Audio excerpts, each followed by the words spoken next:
Hello दोस्तों, and study YouTube channel में आपका बहुत बहुत स्वागत है। तो लास्ट क्लास में हम लोगों ने जनरल साइंस के जो क्लास था, क्लास नंबर 13 फाइनल कर चुके हैं। ये हमारा क्लास नंबर 14 है। डेली प्रैक्टिस टेस्ट इसको देख रहे हैं यहाँ पे, डीपीटी। ठीक है, 5 क्वेश्चन काफ़ी इंपॉर्टेंट क्वेश्चन जो आपके एग्जाम के पॉइंट अभी से काफ़ी इंपॉर्टेंट है। ठीक है, जो भी आपके प्रीवियस ईयर पेपर में क्वेश्चन जो आपके हर चैप्टर से टॉपिक से पूछा गया उस टाइप के जो क्वेश्चन बनते हैं उसको यहाँ पे देख रहे हैं। ठीक है, तो उम्मीद करते हैं ये आपको क्लास अच्छा लग रहा है। अगर आप चैनल पर नए हैं तो चैनल को सब्सक्राइब करिए, लाइक और शेयर भी करिए। ठीक है, इसका जो आपका क्वेश्चन है सो क्वेश्चन देख लेते हैं।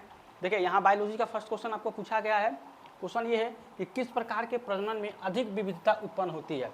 ठीक है, तो किस प्रकार के जो है प्रजनन में अधिक विविधता उत्पन्न होती है, तो किस में होती है? लैंगिक प्रजनन में। जो लैंगिक प्रजनन होता है उसमें क्या होता है? अधिक विविधता यहाँ पे उत्पन्न होती है। ठीक है, तो जो कि यहाँ पे देखेंगे ऑप्शन नंबर डी में आपको दिया गया लैंगिक प्रजनन। ठीक है, यहाँ पे लैंगिक प्रजनन में क्या होता है? अधिक विविधता उत्पन्न होती है। और एक चीज़ और होता है, जो आपके लैंगिक प्रजनन के जितने भी जीवाणु होते हैं,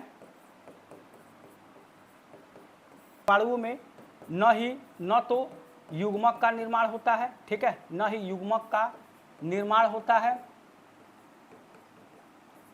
और न ही निषेचन होता है। ठीक है, और न ही निषेचन होता है।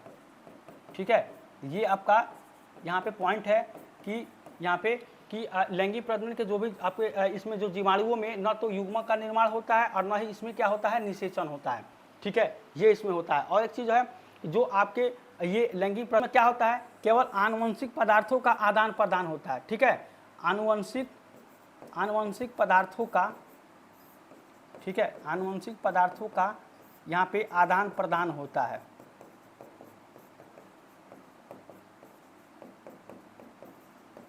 ठीक है, जो आपका लैंगिक प्रजनन होता है इसमें क्या होता है? आनुवंशिक पदार्थों का क्या होता है? आदान प्रदान होता है। ठीक है, तो इसको भी यहाँ पे याद रखेंगे। ये आपके 2 पॉइंट थे यहाँ पे। ठीक है, ये आपके 2 पॉइंट थे। तो ये आपका बायोलॉजी का बहुत अच्छा क्वेश्चन था। यहाँ पे लैंगिक जो आपके प्रजनन से क्वेश्चन जो आता है वहाँ से क्वेश्चन आपको बनाया गया था। ठीक है, किस प्रकार के प्रजनन में अधिक विविधता उत्पन्न होती है? तो लैंगिक प्रजनन में। ठीक है, ये भी आपका क्वेश्चन पूछा गया था रेलवे एलबी टेक्नीशियन में। ये फर्स्ट क्वेश्चन था। अगला क्वेश्चन देखिए, अगला क्वेश्चन आपको है यहाँ पे कि पानी के द्वारा ऊपर की तरफ लगाया गया बल क्या कहलाता है।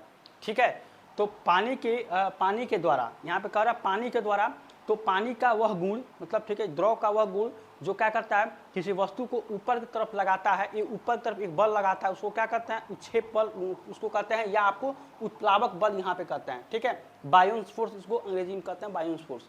ठीक है, तो बायोन्स फोर्स ये आपका कहलाता है कि पानी के द्वारा ऊपर की तरफ अगर कोई यहाँ पे वस्तु है, पानी में डुबोया गया है यहाँ पे, ठीक है, तो ये क्या करता है? एक आपको यहाँ पे फोर्स अप्लाई करता है। ठीक है, इस फोर्स को क्या कहते हैं? उत्प्लावक बल यहाँ पे। ठीक है, उत्प्लावक बल इसको कहते हैं बायोन्स फोर्स। ठीक है, तो इसको याद रखिएगा। फिर इसका बहुत अच्छा क्वेश्चन था यहाँ से।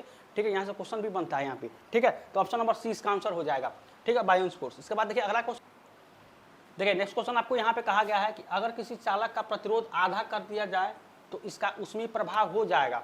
ठीक है, तो यहाँ पे अगर प्रतिरोध को आधा करेंगे तो उसमें प्रभाव कितना हो जाता है? आधा हो जाता है। ठीक है, आधा हो जाता है। ये कैसे होगा? यहाँ पे इसका आंसर हो जाएगा ऑप्शन नंबर बी। तो देखिए यहाँ पे चालक में उत्पन्न ऊष्मा कितना होगा? पहले यहाँ देखेंगे चालक में आपका उत्पन्न, ये हीट चैप्टर से बड़ा अच्छा क्वेश्चन है। इस तरह क्वेश्चन आपको घुमा घुमा पूछता है। चालक में उत्पन्न आपको यहाँ पे ऊष्मा, ठीक है, उत्पन्न ऊष्मा, इसको H से रिप्रेजेंट करते हैं। H कितना होता है? I² RT। ठीक है, I² RT होता है। यहाँ से ये आपको क्या कह रहा है कि यहाँ पे प्रतिरोध की बात कर रहा है, तो H किससे समानुपाती हो जाएगा? R के। ठीक है, तो पहले कह रहा है कि इसका ऊष्मा कितना हो जाएगा? देखिए पहले अगर H1 अगर R1 के बराबर है यहाँ पे, ठीक है, तो दोबारा जब यहाँ पे H2 लेंगे, ठीक है, तो कितना हो जा रहा है? आधा हो जा रहा है। कह रहा है कि प्रतिरोध आधा कर दिया जाए, यानी कि पहले R1 था तो अब कितना हो जाएगा? R1/2 हो जाएगा, इसका आधा हो जाएगा H2। तो अब H1/H2 यहाँ पे निकालेंगे तो ये हो जाएगा H1/H2। पहले आपका R1 है, दोबारा कितना है? R1/2 है। ठीक है, ये आपका ऊपर चला जाएगा। यहाँ से H1/H2 अगर निकाले तो कितना हो जाएगा? ये हो जाएगा 2 इंटू R1 ये भी आपका R1, इस R1 से R1 कट जाएगा, यानी कि H1/H2 कितना आ जाएगा? ये जाएगा 2। तो यहाँ पे अगर H2 निकालेंगे तो कितना हो जाएगा? H1/2 आ जाएगा, H1/2 आ जाएगा। तो H1/2 आ रहा है। यहाँ पे क्या है? यहाँ पे है आपका H1/H2 इक्वल्स टू 2। ठीक है, अगर इसको गुणा करेंगे तो ये हो जाएगा 2H2 बराबर ये हो जाएगा H1। आपको H2 निकालना है तो H2 कितना हो जाएगा? H1/2, जो कि यहाँ पे आपका आया है, यानी कि कितना लिखेगा? अगर H1 × 1/2 करे तो बात तो यही होगा।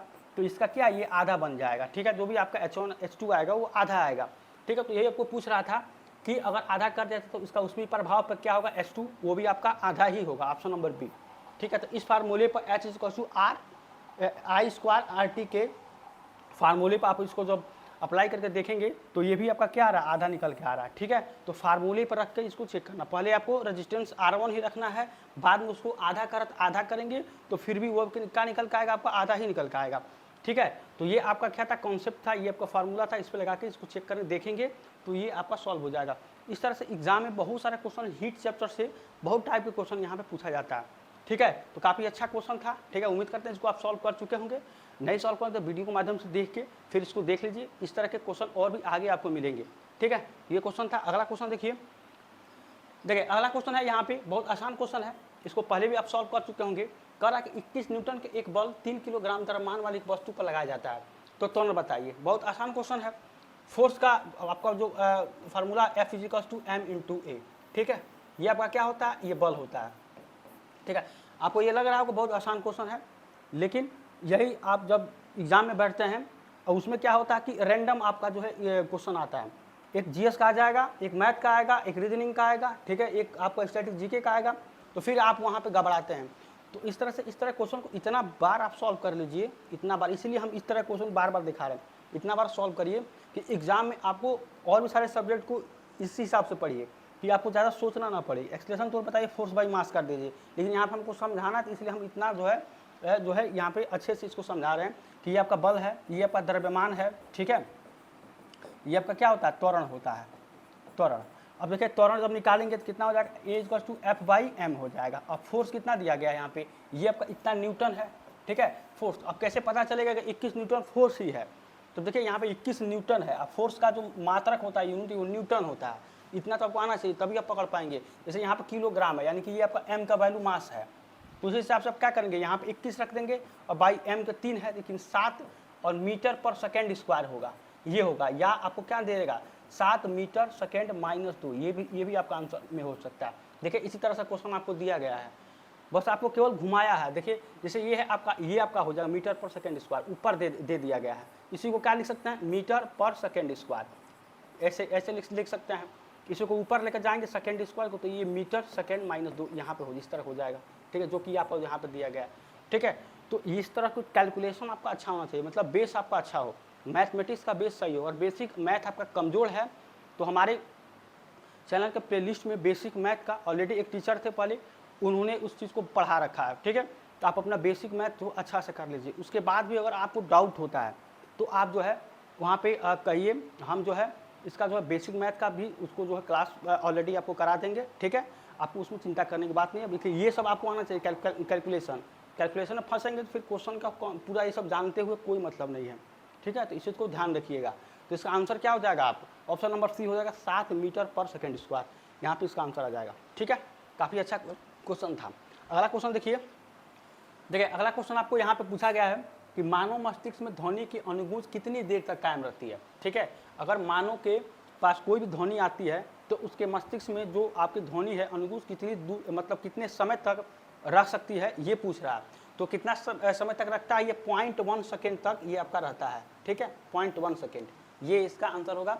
लेकिन अगर देखिए इसी के साथ अगर कोई दूसरा ध्वनि भी यहाँ पे आ जाए, ठीक है, दूसरा ध्वनि आ जाए तो इस चीज़ के साथ क्या होती है, वो भी आपकी मिल जाती है, ठीक है, मिल जाती है इसी ध्वनि के साथ।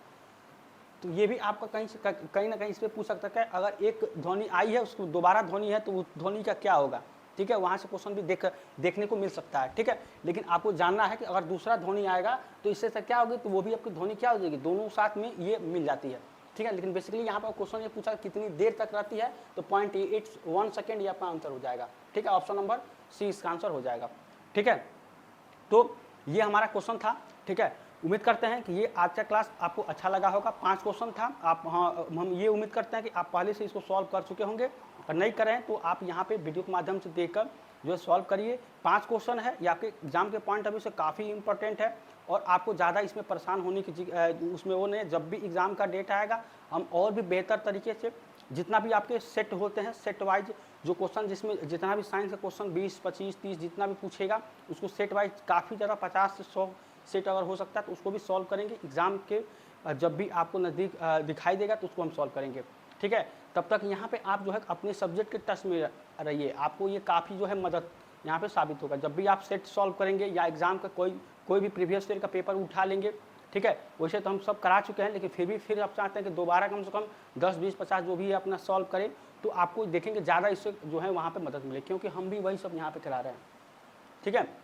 तो ये हमारा आज का क्लास आपको कैसे लगा, आप कमेंट करके बताइएगा, ठीक है। और दूसरी चीज़ है कि इसका जो नेक्स्ट पार्ट होगा उसमें हम काफ़ी सारा जो है क्वेश्चन जो है वहाँ पे देखेंगे, अच्छा क्वेश्चन।